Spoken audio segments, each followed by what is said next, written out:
Tory leadership candidate Andrea Leadsom has apologised to her rival Theresa May for any hurt caused by her comments about having children or not having children. The Energy Minister seems to suggest that having children made her a better choice than Theresa May to be Prime Minister.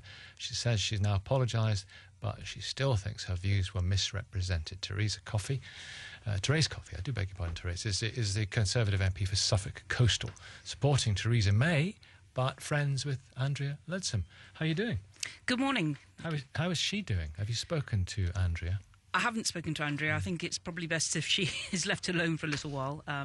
She'll have been at the forefront of quite a lot of media in the last 48 hours. That's when she needs friends. That's when she needs your support. Well, I'm sure I'll be seeing Andrea today, but she's got very close friends and family near her. This contest for the future Prime Minister is not about friendships, it's about who you think is going to be the best person to be when Prime she Minister. says to you, if you do see her later on, and Therese, you're her friend, and she says to you, Therese, what did you think of was I naive to say that? How will you answer that?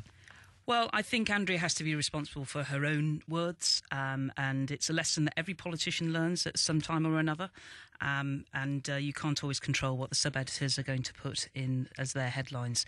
But nevertheless, I hope this incident is behind us now, but both candidates will put forward their vision, as I know Theresa May is today, and I'm sure that Andrea will be doing so in due course. How do you feel about the kind of liberal media perception of Andrea Leadsom, that it's emerging, a kind of Sarah Palin Tea Party social conservative, slightly loopy?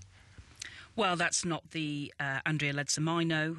It's not the Andrea Leadsom we've seen in Parliament for the last several years. Who is the Andrea Leadsom that you know, then? The Andrea Leadsom is somebody who is authentic, who is a capable minister, been a diligent MP, a diligent minister, but nevertheless, the reason I'm supporting Theresa May is that I think Theresa could step into the job tomorrow and will be able to negotiate the best deal for the United Kingdom in the next few years. Ian Duncan Smith yesterday said that Mrs Leadsom is facing a black ops campaign from MPs who want to denigrate her. Familiar dirty tricks within Westminster, not from Theresa May, but from perhaps those who want her to be the leader. Is this black ops? I'm not aware that it is. A media interview happened, a headline was written, and people have reacted to that. Generally, the stuff that's coming out about her. Is Ian Duncan Smith being paranoid? How can I put it? The people I mix with are certainly, I wouldn't think the people who would do that kind of element.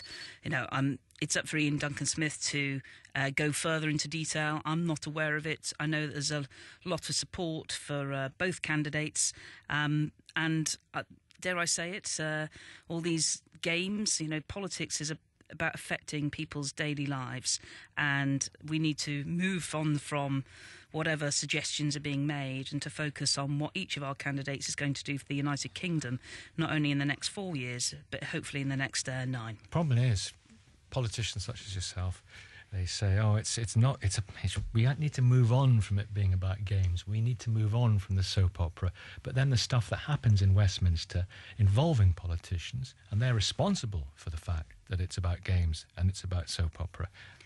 Well, am I right? Nikki, I'm not trying to play games. I'm trying I know to... you're not. I would never, ever accuse you, Therese Coffey, of such things. But it goes on. Well, I think there are some people attracted to elements of politics that are about organisation rather than about policy. Mm-hmm. And at the end of the day, politics is a very human interaction. We interact with our constituents daily. We interact with other parts of society, and those relationships that you form and where you're trying to put across certain policies in a certain way, a lot of that will be about how you engage with people, not just the words you say, but how you say them. So this is all part of life. Anybody working in a company will recognise some of the office politics that goes on. They shouldn't be surprised if a bit of office politics goes on in national politics. Not just the words you say, but how you say them. A very quick thought on this finally.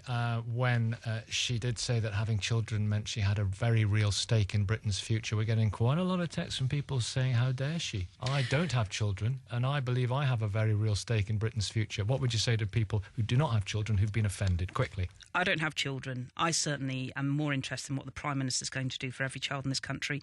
Of course, being a mother or not being a mother, or being a father or not being a father, will shape part of your life experiences. But nevertheless, the next Prime Minister has to do the best for all children across the country, and I'm confident Theresa May is going to be the person to do that. Thank you very much, Therese Coffey. That's your call.